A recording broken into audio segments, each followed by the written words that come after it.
ઓટલે હું તો તે મને હુવડાવી દીધો, મારો આજનો રોજ પાડ્યો, હવે પાછો કાલ રાતે વારો આવે, પણ આજ મારે કરવું હું? હવે આખો દીત કઈ થાય નહીં, હવે રાત પડે ત્યારે વારો આવે, પણ હું મારો દી કાંઈ ખાલી જવા દેહ નહીં. મહાદેવના ઉપર ખીજાણો, મહાદેવને કે હવે તું ગામમાં ન જવા દીધો તો તારો વારો.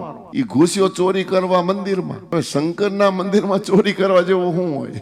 જો બીજા બધા મંદિરમાં તો કઈક હાર તોરા, હાર કેવા પહેર્યા છે, કેવા દાગીના કેવા પહેર્યા છે.